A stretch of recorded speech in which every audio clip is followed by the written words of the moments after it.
Well, certainly today's gospel is about an encounter with Jesus, and there are certainly similarities between this encounter with the Samaritan woman with Jesus and last week's gospel of the Transfiguration. But there are also differences. Both gospels provide a revelation of just who Jesus truly is. In contrast, the woman at the well comes away changed, but in the other one, on the Transfiguration, the disciples come away not so much.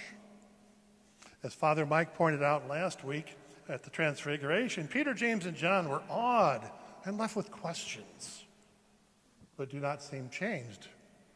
For at the time of Jesus' passion, they fled, and Peter even denied Jesus.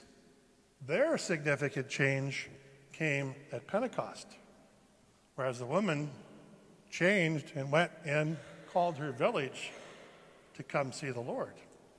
And I could kind of identify with both situations. In November of 1988, my wife Diane and I went on a marriage encounter. Well, the outcome was unexpectedly profound. The pilot light of our relationship was re-energized. It finally began to dawn on us how much God is a full partner in our marriage. And then instead of doing things just because our parents did it or because it seemed the Catholic way of doing it, which nothing wrong with that, we began doing things for love of God and each other. We have been part of marriage ministry ever since. 20 years ago, I went on a Cursillo weekend. The initial outcome was not as dramatic as the marriage encounter. However, the gifts and the tools of Cursillo impacted my prayer life. Through prayer, I discerned the call to become a deacon some years later.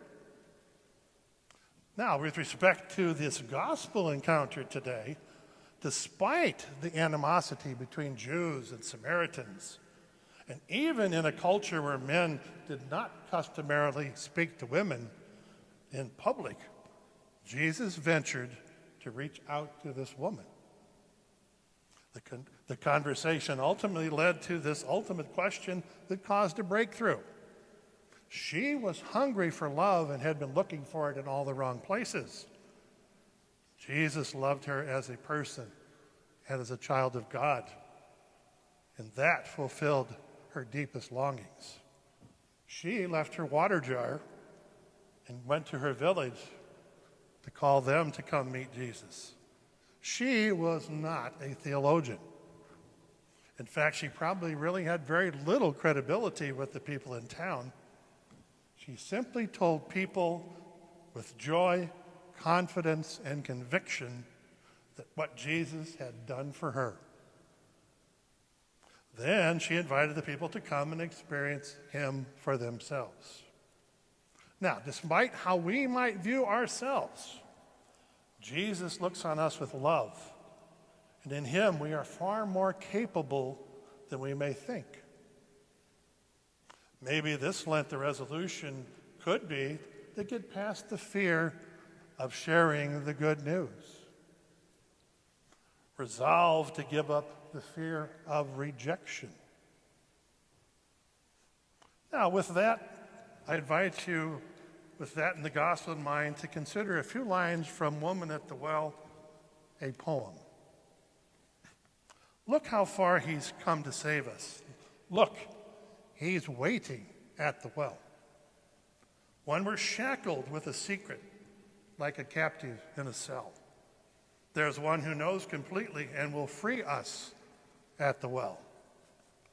When we're hurt by long rejection, bitter looks, and angry yells, we find pardon and acceptance offered freely at the well. When we're busy and exhausted, sit beside him for a spell. There's an open invitation. Come and join him at the well. When we find such love and mercy, it's our joy to run and tell. Come and bring the others with you. Come, be women at the well. You know, Jesus always beckons us to spend time with him, to drink of the living water, the water of the Holy Spirit. For the baptized, we can be refreshed at the sacrament of reconciliation. And certainly our catechumens are growing ever nearer to those waters of baptism at the Easter Vigil. We will all have chances for encounters in our lives, big ones and small ones. The encounters we have in our lives shape us to be disciples of Christ. However, the encounters we avoid fail to make us grow.